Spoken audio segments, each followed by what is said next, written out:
Buongiorno amici, cominciamo un nuovo argomento, parleremo della prima metà del Cinquecento, almeno di alcuni argomenti della prima metà del Cinquecento, attraverso Carlo V, il grande imperatore Carlo V, quindi seguiremo le vicende appunto di Carlo V.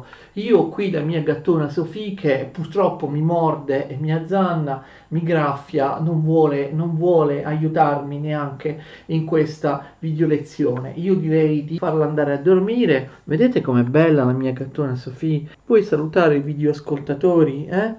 Va bene, la lasciamo andare. Allora, il grande imperatore Carlo V, come fa? Carlo V è il personaggio che domina la prima metà del Cinquecento, tutti gli eventi dell'Europa continentale nella prima metà del Cinquecento, compresi eventi che avvengono nel Mediterraneo, nell'Africa ottomana, come vedremo, hanno come perno il grande imperatore Carlo V. Come fa Carlo V a diventare contemporaneamente imperatore di Germania, duca d'Austria, duca delle Fiandre e re di Castiglia e di Aragona, cioè re di Spagna, attraverso una complicata eredità. Lui eredita numerosi territori differenti tra loro, non tanto tra i genitori, attenzione, questo è Carlo, non tanto dai genitori, ma dai nonni, dai quattro nonni. Ovviamente già l'albero genealogico di Carlo V, per capire come eredita tutti i suoi possedimenti dei quattro nonni, è piuttosto complicato. Io cercherò di spiegarvelo nella maniera migliore possibile, cercando di farvi capire la logica che sottende a tutto questo, d'accordo? L'albero genealogico di Carlo V è il modo con cui Carlo V entra in possesso di territori completamente slegati gli uni dagli altri, semplicemente per motivi ereditari, è il migliore esempio possibile, proprio l'esempio vivente, storico migliore per spiegare cosa si intende per concezione dinastico-patrimoniale della sovranità. Dinastico trattino patrimoniale. Un re o chiunque, un re, un nobile, chiunque, ereditava delle terre, ereditava dei regni, ereditava dei regni che più che altro erano dei territori, d'accordo? Con un principio dinastico patrimoniale, cioè io eredito come eredito un'eredità, d'accordo? Come eredito una casa oppure un terreno da mio padre, Carlo V o qualunque altro sovrano ereditavano dei beni, dei territori, ok? Che non sono degli stati come gli stati moderni, no? Un presidente del Consiglio, un presidente della Repubblica italiano, ma anche se fosse un dittatore, no? Non può prendere un pezzo dell'Italia, dividerlo in due, darne una parte al figlio, una parte al fratello, come vedremo alla fine della sua vita farà Carlo V, d'accordo? E non può ereditare l'Italia da qualcuno, la Francia da qualcun altro e così via. Si intende che i capi di Stato, fossero anche i dittatori di oggi, passano, ma l'integrità dello Stato, dei suoi confini, dei suoi possedimenti resta inalterata, d'accordo? Cioè attualmente lo Stato, la nazione, non dipende da fattori ereditari. Invece all'epoca i territori dei principati, delle varie entità politiche, venivano ereditati appunto proprio come dei beni.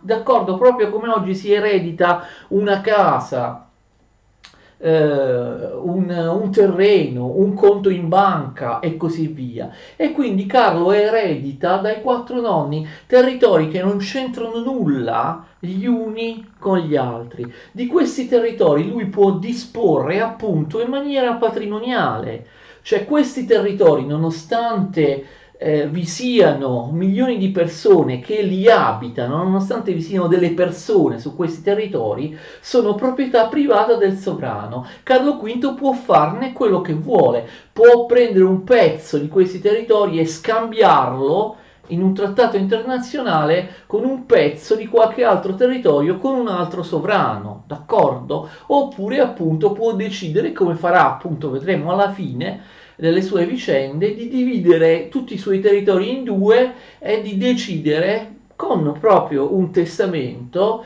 di lasciare le Fiandre a uno, la Spagna all'altro, l'Austria a un altro ancora e così via. Non importa che appunto vi siano delle persone, dei popoli che vivono su questi territori. I regni erano considerati non qualcosa di astratto e intangibile, ma una vera e propria proprietà privata del sovrano che appunto poteva riceverli in eredità come proprietà privata, poteva dividerli, poteva scambiarne una parte con un altro sovrano in cambio di un altro pezzo di territorio e così via. Carlo nasce nel 1500, all'inizio viene chiamato Carlo di Gand. Perché viene chiamato Carlo di Gand? Attenzione, chi sono i genitori di Carlo? Il padre di Carlo è Filippo d'Asburgo, ok? Filippo d'Asburgo d'Austria. La madre di Carlo è Giovanna di Spagna, Giovanna, cosiddetta Giovanna la Pazza, d'accordo? Perché era debole di mente. Filippo d'Asburgo da una parte, quindi un Asburgo d'Austria, e poi invece Giovanna di Spagna, che era, attenzione, la figlia dei Reyes Católicos, ve li ricordate? Ferdinando d'Aragona e Isabella di Castiglia, che si erano sposati, avevano in qualche modo unificato dinasticamente, forse vi ricordate, la Castiglia e l'Aragona. Però attenzione, il padre invece di Carlo, Filippo d'Asburgo, di chi era figlio? Attenzione, era figlio di un altro Asburgo d'Austria, e questo è normale, Massimiliano d'Asburgo, che era il duca d'Austria, era il possessore dei territori dinastici, appunto patrimoniali, ereditati in maniera diretta dalla famiglia degli Asburgo d'Austria. Però Massimiliano d'Asburgo, attenzione, era anche stato eletto imperatore di Germania, come succedeva sempre ormai da molto tempo agli Asburgo d'Austria, venivano eletti sempre loro, sempre uno della loro famiglia, come imperatori del Sacro Romano Impero. Però fate attenzione, Massimiliano d'Asburgo d'Austria con chi si era sposato? Ve lo ricordate? Ne abbiamo già parlato quando abbiamo parlato della fine e la divisione della Borgogna, con Maria di Borgogna. Ricordate che Maria di Borgogna era la figlia dell'ultimo duca di Borgogna, Carlo il Temerario, che fu ucciso dagli svizzeri a Nancy, e la Borgogna fu divisa. Ricordate che la Borgogna fu divisa in senso del tutto favorevole all'Austria, o meglio a Maria di Borgogna, che essendo figlia dell'ultimo duca di Borgogna, stato che scompare appunto dopo la morte del padre di Maria, Carlo il Temerario, eredita lei il 70%, diciamo così, della Borgogna. Ricordate, mentre invece la Francia resta delusa, la Francia, che avrebbe voluto prendersi tutti i possedimenti della Borgogna, se ne prende solo il 30%. Ricordate l'ineguale spartizione della Borgogna a favore dell'Austria. Però non era propriamente, capite, il marito Massimiliano d'Asburgo a possedere quello che restava della Borgogna, ma era, attenzione, sua moglie Maria di Borgogna. Almeno formalmente è chiaro che gli Asburgo d'Austria gestivano loro la Borgogna, però la Borgogna, quel 70% che era andato a lei, apparteneva a Maria, ok? E in particolare le appartenevano le Fiandre, territorio conquistato dalla Borgogna, ricchissimo, no? Il 70% delle Fiandre, il 30% era andato alla Spagna, ma anche il Lussemburgo e la Franca Contea, che anch'essi facevano parte del defunto, dell'estinto regno di Borgogna. Attenzione, Maria di Borgogna muore presto, nel 1482. Quindi fate attenzione, che succede? Maria di Borgogna, che è la nonna di Carlo, morendo nel 1482, di fatto fa ereditare tutti i possedimenti della Borgogna, il più importante dei quali ovviamente sono le Fiandre, a suo figlio Filippo d'Asburgo, ok? Filippo d'Asburgo, in realtà, sin dal 1482, Filippo d'Asburgo è duca delle Fiandre, ok?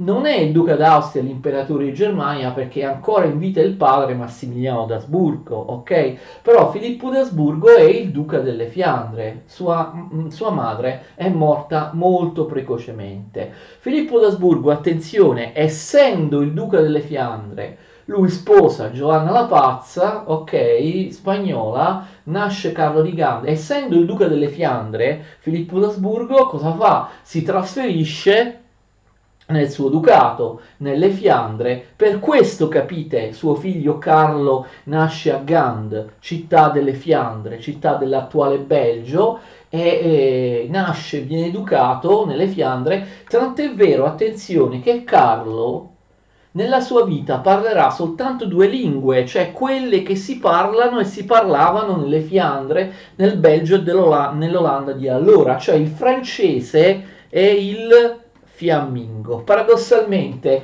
l'unica lingua importante europea che parlerà Carlo sarà il francese, pur non essendo lui ovviamente il re di Francia, anzi avendo il re di Francia, come vedremo, come suo principale nemico per tutta la vita. Eppure lui parlava proprio come lingua principale, che lui parlava il francese, cioè la lingua del suo nemico, d'accordo? Quindi nasce e cresce nelle Fiandre, ok? Succede che Filippo d'Asburgo, anche lui muore piuttosto precocemente nel 1506. Quindi Carlo di Gand, cioè praticamente eredita da suo padre Filippo d'Asburgo, che in realtà l'aveva ereditato a sua volta da sua madre Maria di Borgogna, la Borgogna, i possedimenti ex della Borgogna, cioè le Fiandre, il Lussemburgo e la Franca Contea.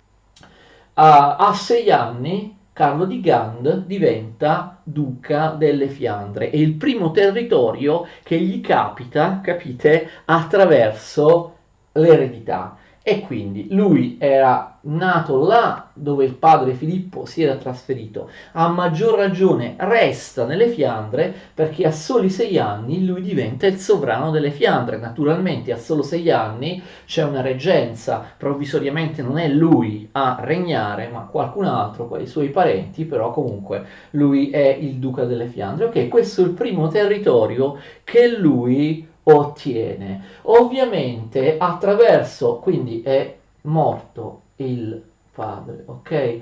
Attraverso il nonno lui è l'erede presuntivo sia dei territori dell'Austria sia probabile candidato al titolo di imperatore di Germania, perché gli Asburgo-d'Austria venivano sempre eletti imperatori di Germania, capite? Quindi lui, vedete qui ho messo nella parte più alta della lavagna i territori che i 4 nonni di Carlo possiedono. I primi che lui eredita sono Fiandre, Lussemburgo e Franca Contea. 1506, a 6 anni lui diventa duca delle Fiandre, ma per via di una serie di casualità che vanno tutte a suo favore, è una serie di morti anche precoci che vanno tutte a suo favore, lui erediterà, sarà l'unico erede dei territori di tutti e 4 i nonni, costituendo quindi un impero immenso,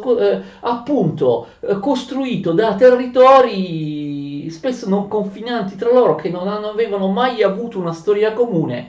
Molti di questi territori non erano mai appartenuti ad un solo, d'accordo, ad un solo sovrano. Quindi lui è duca delle Fiandre. Per parte di madre, lui abbiamo visto la sua madre Giovanna la Pazza. Giovanna la Pazza, figlia di Ferdinando d'Aragona e Isabella di Castiglia. Giovanna la Pazza, siccome appunto purtroppo è pazza, fu privata, attenzione, dell'eredità, cioè fu interdetta, d'accordo, perché era pazza, e quindi Giovanna la Pazza avrebbe potuto ovviamente ereditare la Castiglia e l'Aragona, ma perlomeno la Castiglia, perché era figlia appunto di Isabella di Castiglia. Però Giovanna la Pazza non erediterà niente, appunto perché è pazza, viene messa fuori gioco. Ok? Cosa succede? Isabella di Castiglia muore molto prima del suo consorte Ferdinando di Aragona, muore nel 1504, fate attenzione. Giovanna di Castiglia per testamento lascia la Castiglia alla figlia Giovanna. Voi direte, non c'era il marito Ferdinando d'Aragona, ma ricordate, si erano sposati Castiglia e Aragona, Isabella di Castiglia e Ferdinando d'Aragona, facendo solo un'unione dinastica, ma la Castiglia e l'Aragona di fatto, formalmente, ufficialmente, erano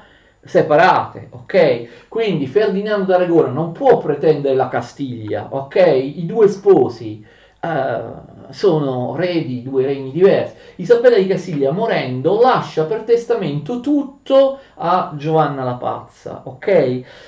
Ferdinando d'Aragona viene insignito soltanto del titolo di tutore, d'accordo, della funzione di tutore di Giovanna che era pazza, però di fatto alla morte di Giovanna, capite, la Castiglia non sarebbe andata a Ferdinando d'Aragona, alla morte di Giovanna la Castiglia sarebbe andata a Carlo, suo figlio, ok? Cosa succede? Succede che Ferdinando d'Aragona cerca di fare tutto il possibile per impedire questo. Ferdinando d'Aragona odia il piccolo Carlo, Ferdinando d'Aragona non vuole che i territori spagnoli vadano ad un austriaco, ok? Che ci sia questa strana successione verso un austriaco. E allora cosa fa? Deve scontrarsi col testamento della moglie che ha appunto ha destinato per testamento la Castiglia, l'ha destinata a Giovanna.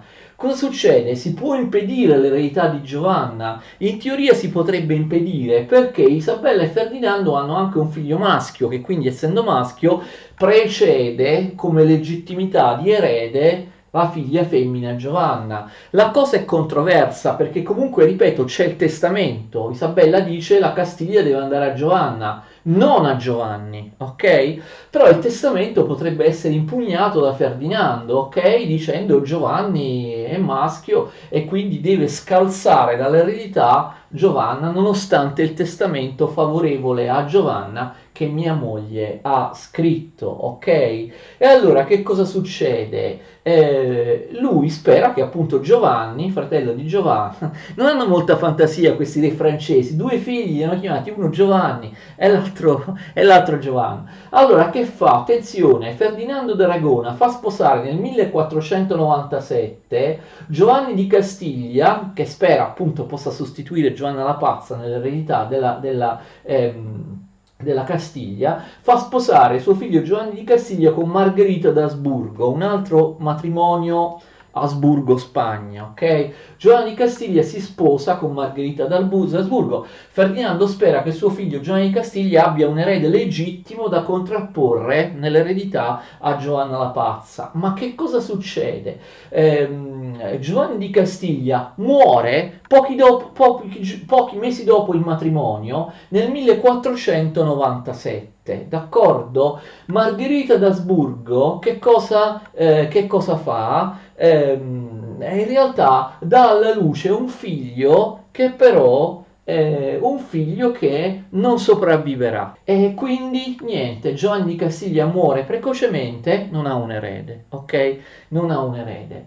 L'eredità della Castiglia sembra davvero dover andare a Carlo. C'è un'altra possibilità. Ferdinando d'Aragona odia suo nipote Carlo, non vuole, lo considera un austriaco, un fiammingo, non vuole che prenda la Spagna. Quindi che cosa fa Ferdinando d'Aragona? Fa un altro tentativo. Attenzione, Ferdinando e Isabella hanno avuto, oltre a Giovanna la Pazza e a Giovanni di Castiglia, altri figli, in particolare una che si chiama Isabella, come la madre, ripeto che non hanno molta fantasia i due sovrani spagnoli. Allora Isabella, fate attenzione, è più grande di Giovanna, quindi potrebbe aver diritto alla successione. Che fa Ferdinando? Ci prova con una discendenza portoghese, cioè nel 1497, spero che non sia complicato quello che sto dicendo, nel 1497 Ferdinando d'Aragona fa sposare sua figlia Isabella, che ripeto è maggiore rispetto a Giovanna, è più grande, con il potentissimo Manuel I, re di Portogallo, ok? 1497.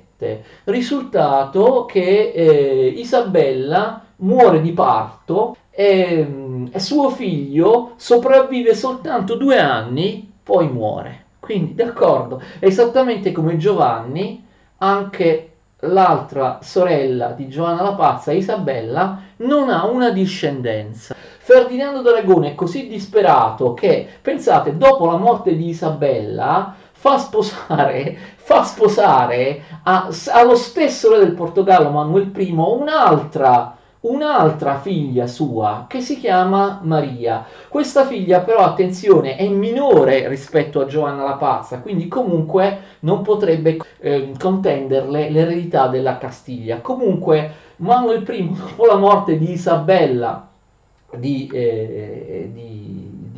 Castiglia, sposa sua sorella, cioè Maria, ok, Maria di Castiglia, Maria di Trastamara.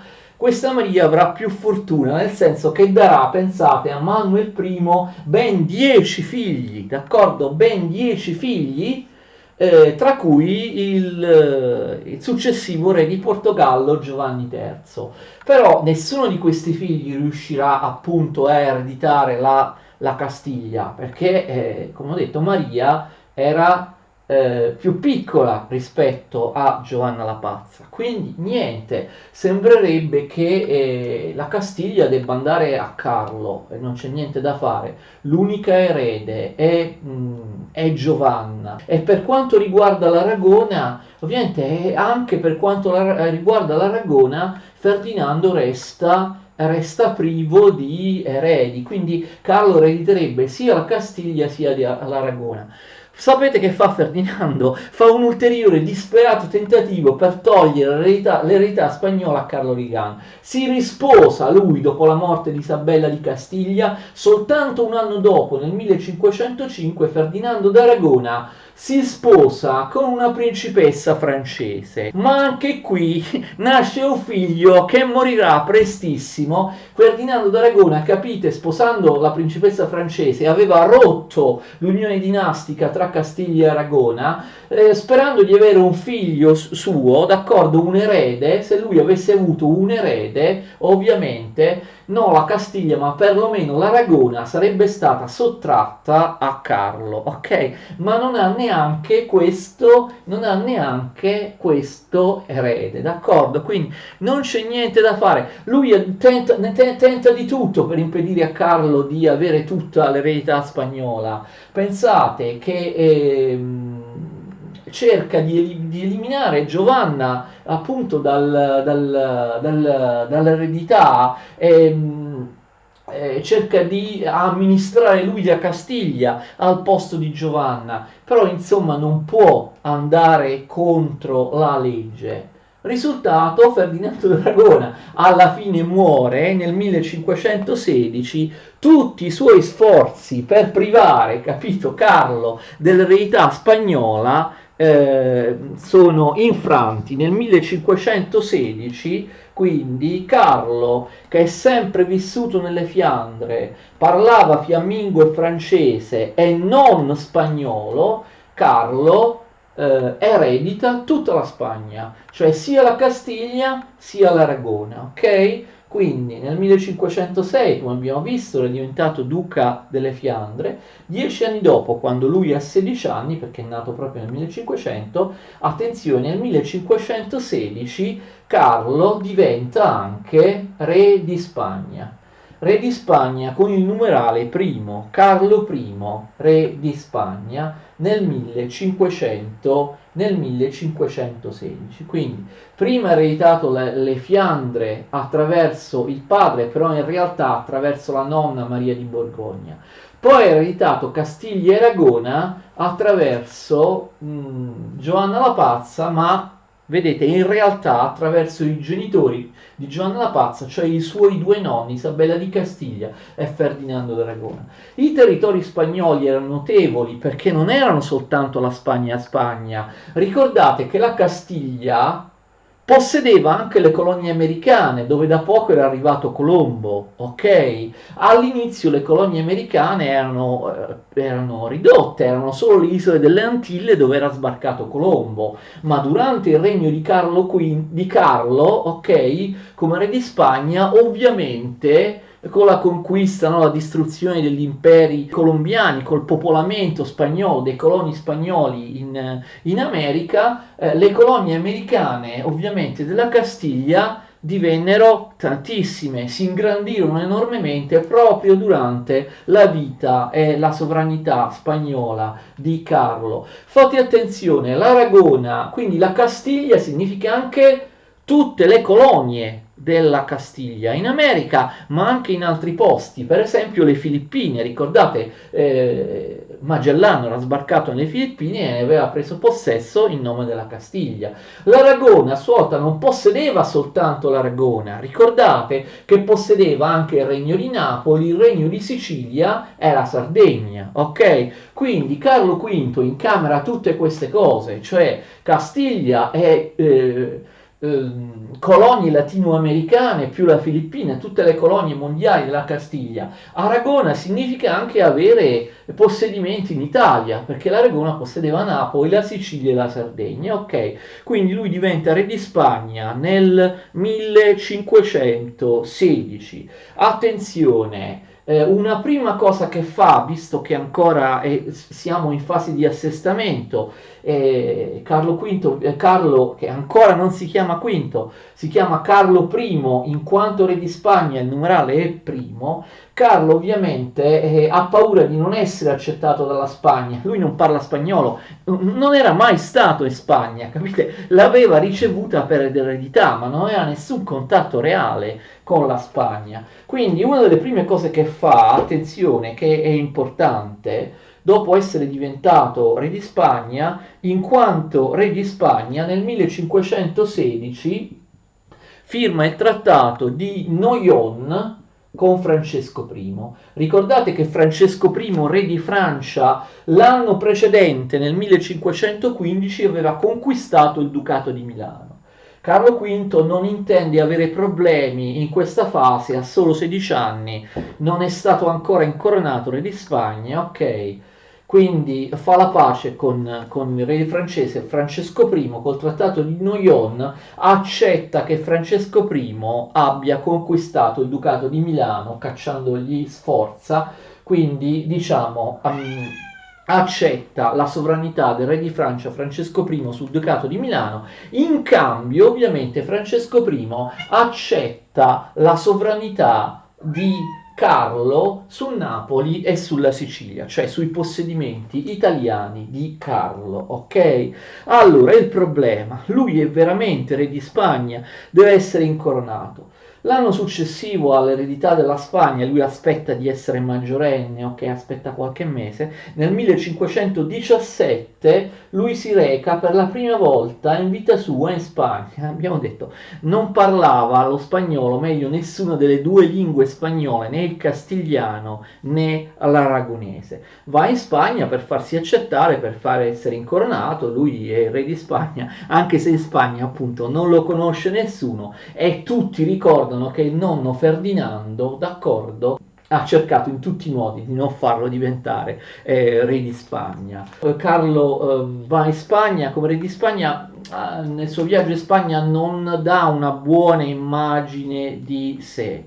Lui da quando è nato praticamente è strettamente legato a una serie di consiglieri, di funzionari, ma attenzione anche di banchieri fiamminghi. Va in Spagna circondato da consiglieri e mercanti delle Fiandre, soprattutto ricordate la città di Anversa aveva banchieri, era una città ricchissima, ve lo ricordate, e quindi insomma gli spagnoli, in particolare quelli delle Cortes, no? Dei parlamenti, che erano due, vi ricordate, quello della Castiglia e quello dell'Aragona, non hanno una buona impressione iniziale di Carlo, ok? E tra l'altro c'era stato anche un precedente, spero di non complicare troppo le cose. Carlo di Gand ha 5 tra fratelli e sorelle che lo aiuteranno sempre. Si sa che gli Asburgo spesso erano molto uniti tra di loro, i fratelli, i vari esponenti della dinastia degli Asburgo.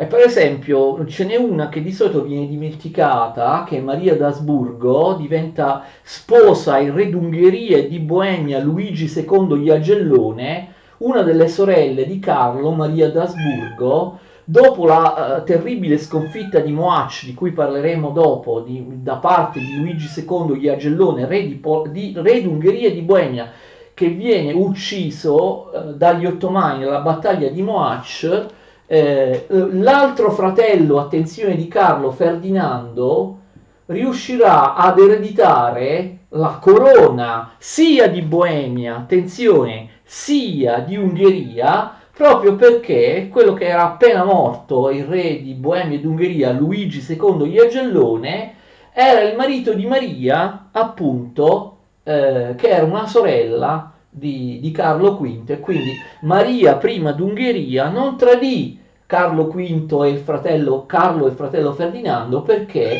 Maria d'Ungheria fu appunto colei che, essendo imparentata con gli Jagelloni, re di Polonia e d'Ungheria, riuscì a trasferire le corone di Boemia e d'Ungheria nel 1526 agli Asburgo, che se le tennero per moltissimo tempo. Quindi Maria d'Ungheria portò, diciamo, in dote agli Asburgo le corone di Ungheria e di Boemia, non a Carlo, ma a uno dei suoi 5 fratelli, cioè Ferdinando, d'accordo? Ferdinando, e lo vedremo poi in seguito.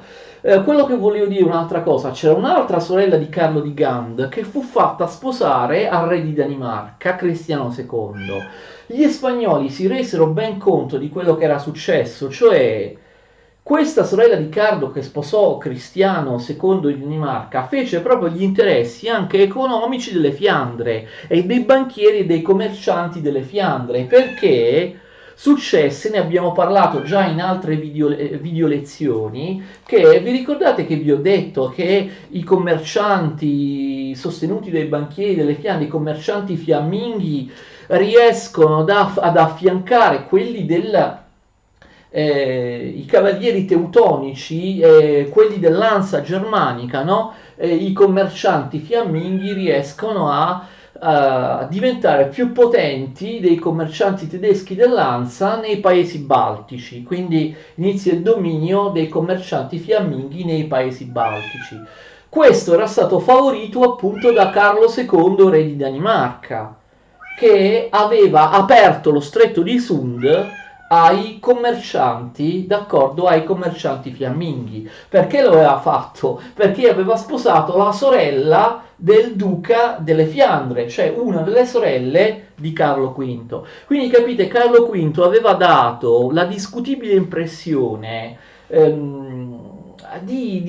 anche attraverso appunto le sorelle di questa sorella che si era sposata con il re di Danimarca, di favorire l'interesse delle Fiandre, di favorire proprio l'interesse economico dei mercanti delle Fiandre. In cambio, ovviamente, Carlo aiuterà Cristiano di Danimarca a tener buona la Svezia, perché la Svezia voleva rendersi indipendente dalla Danimarca. Però questo è un precedente, capite, che in seguito non piacque neanche ai tedeschi, perché i tedeschi poi iniziarono a pensare, ma lui un Asburgo, però che cosa ha fatto nel commercio del Mar Baltico? Ha sfavorito noi tedeschi, ha danneggiato noi tedeschi, cioè i mercanti dell'Ansa germanica, a favore dei mercanti fiamminghi, dei mercanti delle Fiandre, cioè ha fatto l'interesse delle Fiandre, non l'interesse della Germania, capite? Carlo V sembra muoversi proprio all'ombra degli interessi finanziari di questi banchieri di Anversa.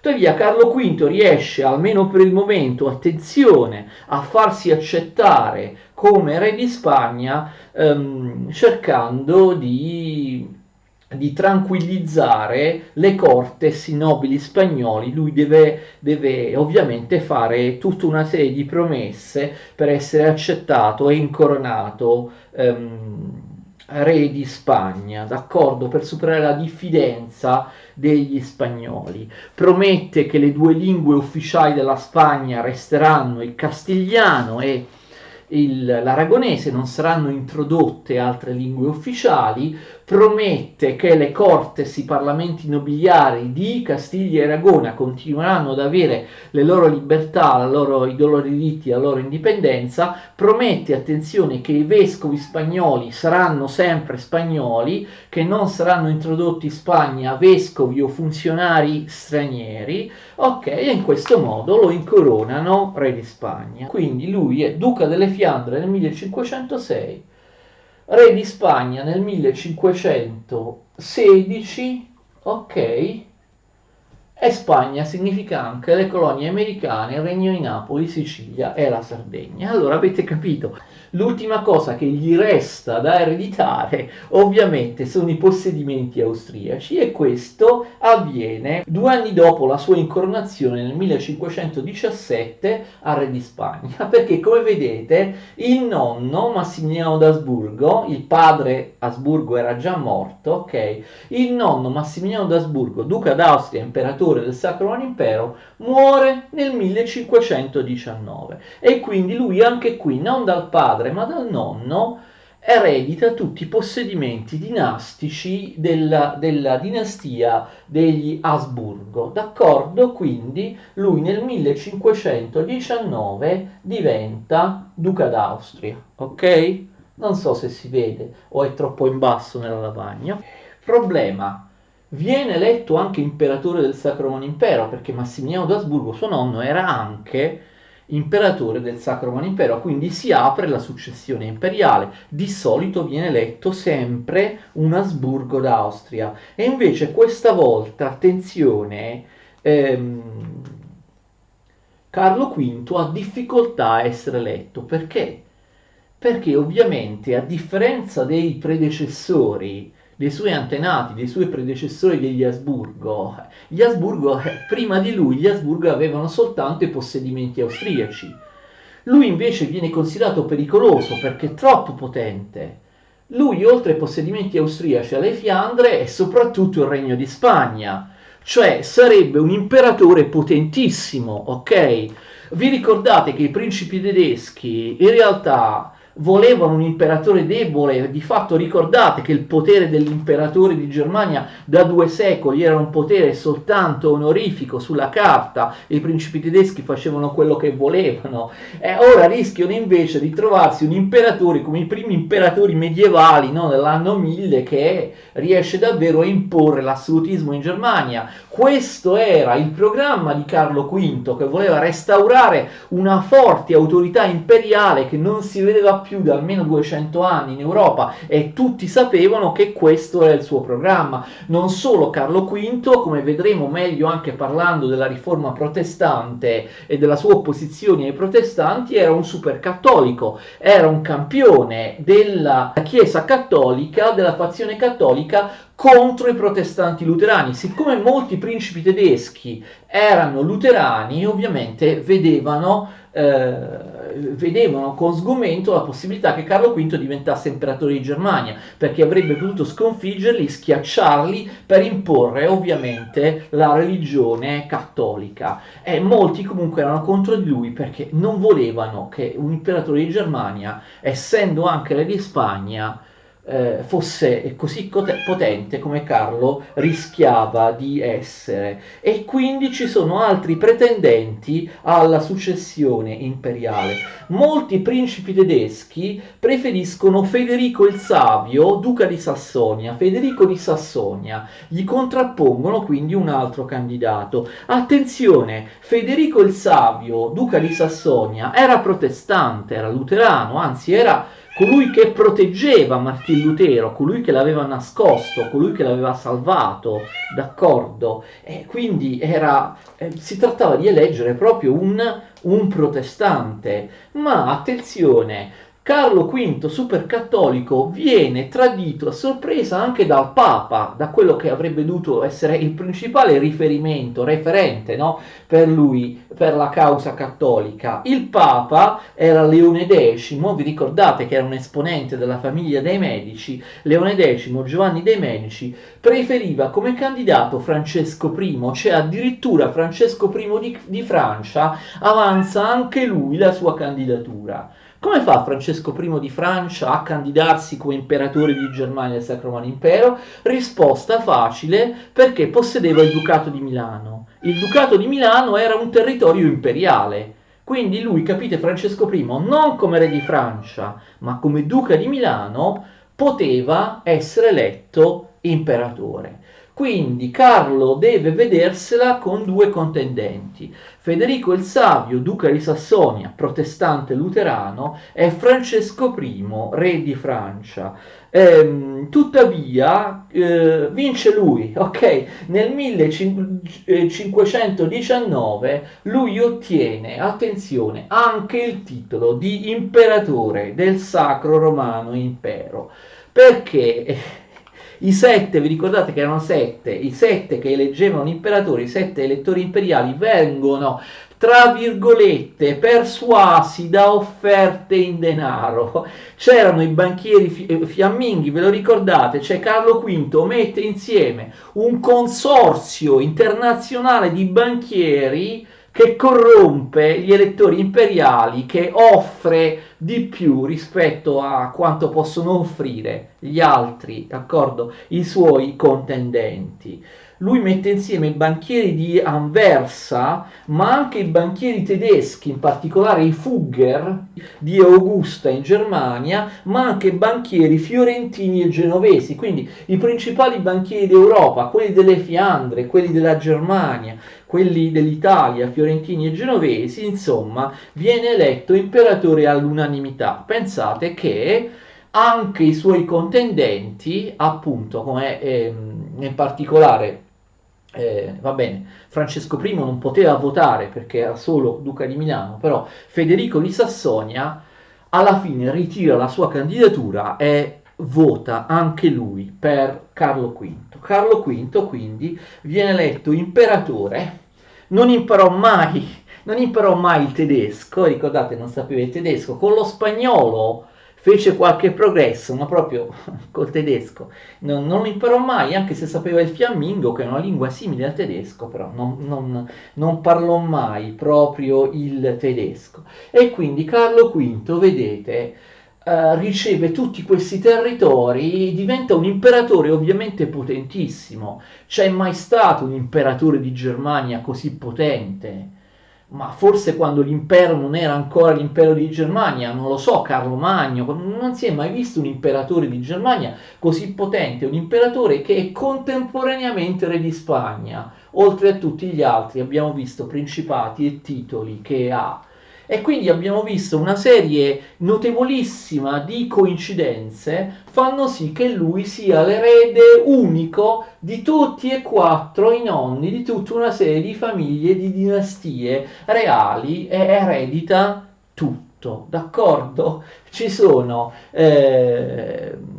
9 morti precoci che spianano la strada a questo risultato, e molti di queste morti precoci che aiutarono appunto Carlo a ereditare tutto sono morti, si tratta di morti di personaggi come lo stesso padre Filippo d'Asburgo, lo stesso padre di Carlo, di personaggi che muoiono tra i 20 e i 30 anni, e in più ci sono ben 3 bambini, abbiamo visto 3 neonati che nascono morti oppure muoiono dopo pochi mesi o dopo 2 anni. Insomma, c'è proprio fortunato, succede di tutto, muoiono tutti, bambini, muoiono tutti coloro che avrebbero potuto, d'accordo, scalzarlo dalla successione di uno di questi territori, di un altro di questi altri principati.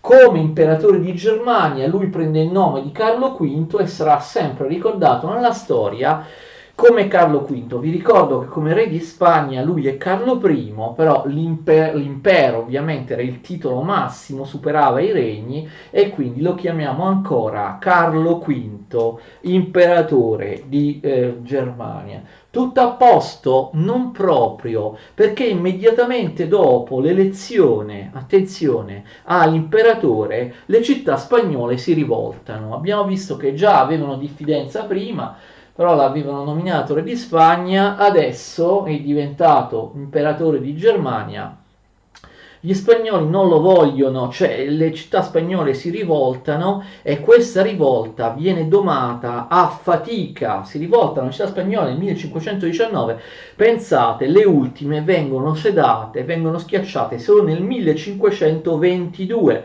Le principali e più lunghe rivolte si verificano a Toledo, in Aragona e nella regione di Valenza o Valencia appunto fino al 1522. Lui riesce a schiacciare rivolte in Spagna, fa ulteriori promesse ovviamente agli spagnoli per farsi accettare e così via, e quindi diciamo che solo nel 1522 riesce ad essere accettato come re di Spagna.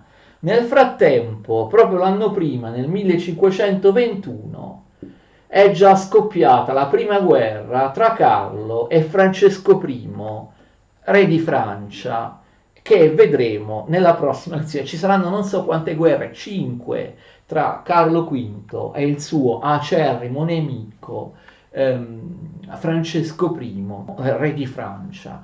Quindi abbiamo visto l'albero genealogico, le successioni, le eredità che permettono a Carlo V di diventare un imperatore potentissimo, un personaggio che veramente spaventa tutti. Fu proprio Francesco I di Francia a intraprendere la guerra contro di lui. È troppo potente, spaventa tutti, anche il re d'Inghilterra a volte si mise contro di lui, spaventa tutti, però Carlo V ha anche tanti nemici che gli imperatori medievali non avevano. Ha i luterani, lui vuole restaurare l'impero universale, ma non è forse anacronistico questo? È l'ultimo tentativo di un imperatore che vuole restaurare l'impero universale in pieno 500. Siamo in età moderna, è possibile una cosa del genere? Carlo V è potente, ma ha anche molti nemici. Lui vuole restaurare l'impero universale per poi fare una gigantesca crociata contro gli ottomani, ok, i turchi ottomani, sottomettere i regni nazionali, ma non ci riuscirà nonostante tutte le sue risorse, nonostante tutta la sua potenza.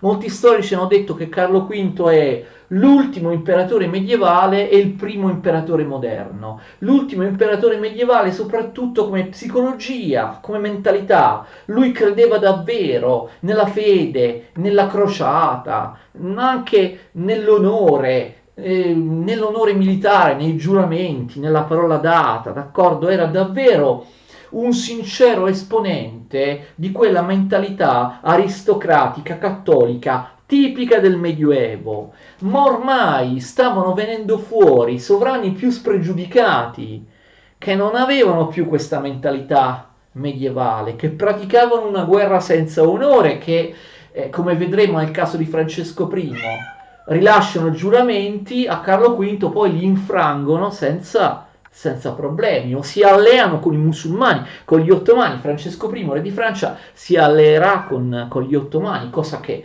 per Carlo V, proprio sostenitore della crociata cattolica, è uno scandalo, è una cosa veramente vergognosa proprio dal punto di vista dell'onore. Quindi lui era tutto d'un pezzo, era integerrimo rispetto alle promesse, ha quest'idea di onore tipicamente medievale, quindi l'ultimo imperatore medievale, ma si scontra con sovrani nazionali che non hanno più questa mentalità, che sono spregiudicati, come Francesco I, re di Francia, ma anche i sovrani inglesi, d'accordo, che ben presto appunto diventeranno, proprio durante il suo regno, passeranno anche loro alla riforma protestante. Carlo V non riuscirà a mettere in pratica il suo progetto di restaurare un impero universale con una sola religione, la religione cattolica. Lui ha dei nemici che nel Medioevo non esistevano. Lui è anche il primo imperatore moderno, l'ultimo imperatore medievale, il primo imperatore moderno, perché usa comunque dei mezzi moderni. Vi avete visto i banchieri, la corruzione, così via. Fa la guerra con l'artiglieria e così via. Però i nemici contro cui si scaglia Carlo V non esistevano nell'anno 1000.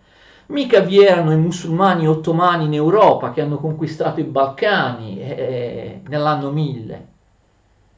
C'erano i protestanti nell'anno 1000? No, c'era un nemico che non esisteva per gli imperatori medievali. La cristianità si era divisa in tutta Europa, c'erano i protestanti. Nel suo caso in Germania i luterani, i principi luterani che si mettono contro di lui.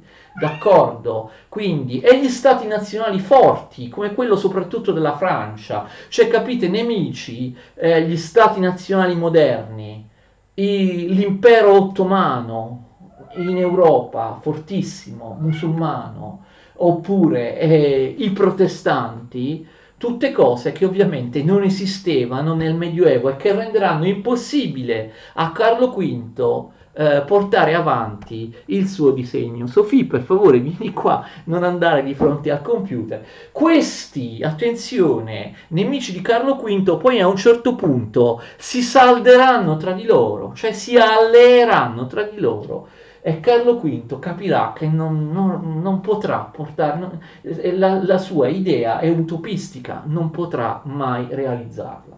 Carlo V è fortissimo, militarmente vince tutte le battaglie, però politicamente il suo disegno è impraticabile, non è possibile restaurare un impero universale cattolico e lui stesso, vedremo, poi a un certo punto se ne renderà conto e abdicherà, lascerà il potere. Vediamo insomma le guerre piuttosto complesse di Carlo V e tutte le vicende che lo accompagnano a partire dalla prima delle tante guerre contro Francesco I re di Francia nel 1522, a partire dalla prossima lezione. Spero che l'albero genealogico e tutti i possedimenti di Carlo V, come gli sono arrivati, sia stato efficace, sia stato chiaro. Ci vediamo, continuate a seguirmi, arrivederci.